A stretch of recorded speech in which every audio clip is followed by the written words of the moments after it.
मौला मौला मेरे मौला मौला मौला मेरे मौला मौला मौला मेरे मौला करम हो करम करम मेरे मौला करम हो करम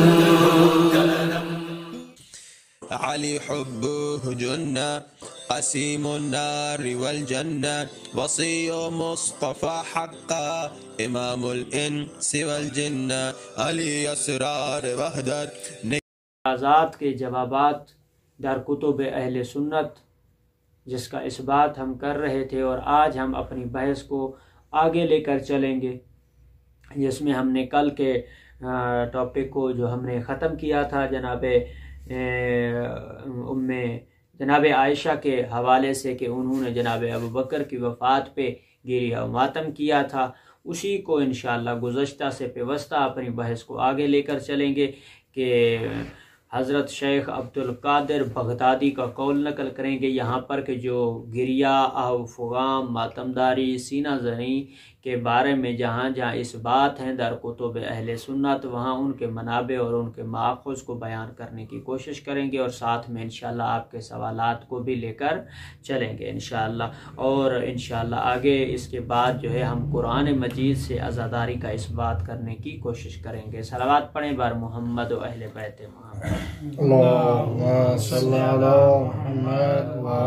मोहम्मद। हज़रत शेख अब्दुल कादिर बगदादी का कौल है कि कब्र हुसैन पर अल्लाह ताला ने 70,000 फरिश्ते मुकर्रर किए। कितने? 70,000 फरिश्ते मुकर्रर किए जो क़यामत तक कब्र हुसैन पर रोते रहेंगे।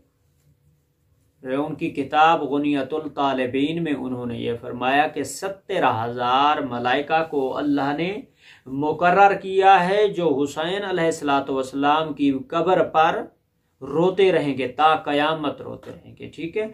और अहले सुन्नत के पीरान पीर के इस कौल से अंदाज़ा होता है, चूँकि ये उनके यहाँ बहुत बड़ी अज़मत वाली शख्सियत मानी जाती है। ठीक है। अंदाज़ा हो सकता है कि फ़रिश्ता एक मासूम मखलूक है, मासूम अनल ख़ता है। ठीक है। चूँकि जो खुदा ने उनको कहा है सिर्फ वही अम्र वो अंजाम देते हैं। अगर गिरिया बुका वगैरह मायूब होते तो अल्लाह इस नूरी मखलूक को कब्र हुसैन पर इस फेल के लिए कभी मुकर्रर न करता। जिस तरह हमारे यहाँ पाकिस्तान में, हिंदुस्तान में अहले सुन्नत, अहले हदीस या हमारे दूसरे मज़ाहिब और मसलक के भाई जो हमारे ऊपर एतराज़ करते हैं कि मातम करना बिद्दत है, रोना बिद्दत है, गिरिया करना बिद्दत है, आफ़ुगा करना बिद्दत है, फेल हराम है, इससे निकाह टूट जाता है, बंदा काफिर हो जाता है, फलां फलां फलां। तो इसका मतलब ये है कि गोया वो सिर्फ हम पर नहीं बल्कि अल्लाह के नूरी मखलूक और मलाइका के ऊपर भी फतवा ये लगा रहे हैं कि वो रोते हैं तो वो क्या कर रहे हैं, बिदअत का फेल जो है वो अंजाम दे रहे हैं या फेल हराम कर रहे हैं अल्लाह याज़ु बिल्लाह। तो ये गलत बात है। ठीक है। और इसकी सनद और मनाबे जो हमने बयान किए कि हज़रत शेख अब्दुल कादिर बगदादी जिन्होंने गुनियतुल तालिबीन में ये चीज़ बयान की है कि कब्र हुसैन पर 70,000 मलाइका क़यामत तक जो है वो गिरिया करते रहेंगे। ठीक है। अगर मायूब होता तो फिर अल्लाह ये हुक्म न देता। यानी ज़ाहिरन ये हुआ कि चूँकि मलाइका अल्लाह की इबादत करते हैं, ठीक है, और हुसैन कब्र हुसैन पर इनको मुकर्रर करना यानी ये इबादत इलाही है। ये ज़िक्र इलाही या उनके गम में, उनके ज़िक्र में, उनकी तकलीफ़ में, उनकी परेशानी में, उनकी मुसीबत में गिरिया करना इबादत है। तो अल्लाह ने 70,000, एक दो नहीं 70,000 मलाइका को कब्र हुसैन पर मुकर्रर किया है। अभी हम चलेंगे कि कुरान मजीद और अज़ादारी इसका इस बात दर कुतुब अहले सुन्नत भी और मुफस्सिरीन की बातों को और कुरान को भी हम साथ में लेके चलेंगे। फरमाते हैं कि तमाम दुनिया के अहले अक़ल इस बात पर अमलन मुत्तफ़िक हैं कि कानून ताज़ीरात में सिर्फ उन ही बातों का तज़किरा किया जाता है जो नाजायज़ और गैर कानूनी हो।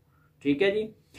ताज़ीरात कहते हैं, कानून दफ़ा को कहते हैं। जैसे हमारे यहाँ 302, 424 या जो है बाकी दफ़ात जो हैं वो दफ़ा 144 जो लगता है जिसमें कर्फ्यू या सिटी को जो है वो बंद कर दिया जाता है। ठीक है। ये दफ़े जो हैं ये ताज़ीरात हैं और ये समझा जाता है कि इन बातों के अलावा तमाम चीज़ें जायज़ हैं। यही वजह है कि किसी कानून की किताब में ये लिखा नहीं मिलेगा कि उजरत पर किसी से काम लेना जायज़ है। ठीक है जी। लेकिन ये ज़रूर होगा कि अगर किसी से कोई काम ले और उजरत ना दे तो ये हरकत खिलाफ कानून होगी। यानी अगर एक हुकूमती ओहदेदार जो है वो किसी को मुकर्रर करता है कि तुम अवाम की खिदमत करो और उसे मुआवजा ना दे, ऐसा हो सकता है। कभी देखा है कि पुलिस वालों को हुकूमत ने तनख्वाह ना दी हो, सरकारी टीचर को तनख्वाह ना दी हो, या वज़ीर आज़म को तनख्वाह ना मिली हो, या पार्लियामेंट सेनेट या जितने भी वफाकी वजीर हैं उनको कोई तनख्वाह ना मिली हो, नहीं है, बल्कि उनकी तयशुदा मुकर्रर करदा जो तनख्वाह है उसके बदले में वो जो काम करते हैं उनको उनका मुआवजा दिया जाता है। ठीक है जी। फिर कहते हैं कि इसके तदारुक की सूरतें लिखी होंगी कि इस तरीके बयान की असल वजह यह कि दुनिया में जायज़ चीज़ों और अफ़आल का शुमार करना मुश्किल है, निस्बतन खिलाफ कानून और